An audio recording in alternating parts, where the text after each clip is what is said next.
पहली बात तो जब अनुसूचित जाति की बात आती है, इस बात को मैं स्पष्ट कर दूं कि अनुसूचित जाति में ऐसी जातियां हैं, ऐसी कास्ट को शेड्यूल किया गया है संविधान में जिनका आधार अनटचेबिलिटी रहा है। शेड्यूल कास्ट का आधार कतई और कभी भी शैक्षणिक अव्यवस्था नहीं रही, उनका आधार कभी भी आर्थिक नहीं रहा, इसका आधार हमेशा से अनटचेबिलिटी ही रहा है।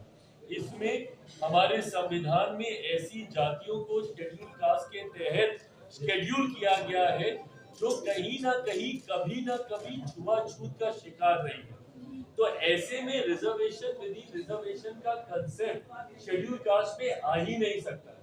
क्रीमी लेयर का प्रावधान शेड्यूल कास्ट में कभी आ ही नहीं सकता है क्योंकि इसका आधार ही अनटचेबिलिटी रहा है। सुप्रीम कोर्ट के ऑब्जर्वेशंस को मैंने पढ़ा है और उसमें कहीं पर भी अनटचेबिलिटी का जिक्र नहीं किया गया। भाई आज की तारीख में भी ये उदाहरण हम लोग को देखने को मिलते हैं कि एक दलित समाज से आने वाले युवा को ही घोड़ी पर चढ़ने से रोका जाता है, एक दलित समाज से आने वाले परिवार को मंदिर में प्रवेश करने से रोका जाता है।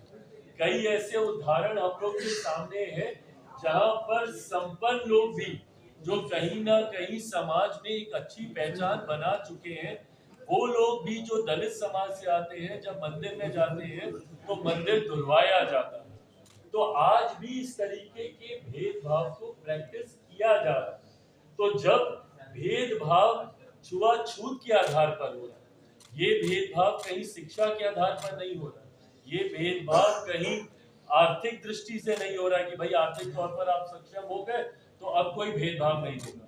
जैसा मैंने अपने उदाहरण में बताया कि कई ऐसे बड़े नाम भी हैं, मैं नाम नहीं दे रहा, आप सब उन नामों को भी जानते हैं। कई ऐसे बड़े नाम भी हैं जो अगर किसी मंदिर में चले जाते हैं तो उसके बाद उस मंदिर को गंगा जल से धोया जाता है। तो ऐसे उदाहरण आज की तारीख में भी देखने को मिलते हैं। तो जब ये उदाहरण है तो ये दर्शाते हैं कि ये जो भेदभाव हो रहा है या आपकी आर्थिक दृष्टि पर नहीं हो रहा या आप कितने कामयाब हो गए हैं अपने क्षेत्र में उसको लेकर नहीं हो रहा है। ये इसलिए हो रहा है क्योंकि आज भी छुआछूत को मानने वाले लोग हैं। और शेड्यूल कास्ट का जब मैंने जिक्र किया, इसमें उन्हीं जातियों को इसमें रखा गया है जो छुआछूत का शिकार कभी ना कभी कहीं ना कहीं समय के किसी दौर पर रही है।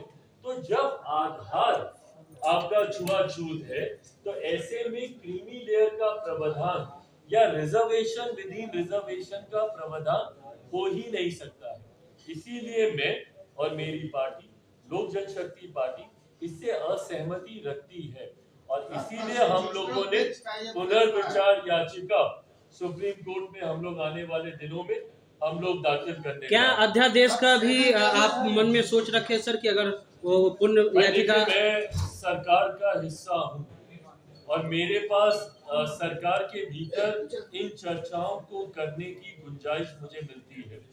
कोई अध्यादेश आएगा नहीं आएगा, इस पे कानून बनेगा नहीं बनेगा, जरूर मैं चाहता हूँ, पर ये तमाम बातें गठबंधन के भीतर करने की है क्योंकि मैं खुद आज की तारीख में सरकार का हिस्सा हूँ। ये गठबंधन के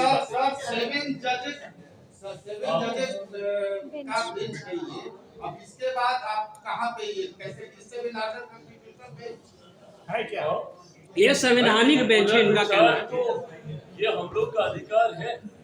हम लोग किसी भी जजमेंट को लेकर पुनर्विचार के लिए कोई भी व्यक्ति हो, कोई भी संगठन हो, कोई भी संस्था हो जो उससे सहमति नहीं रख सकती है, ये एक कानूनी अधिकार है हम लोग के पास जिसका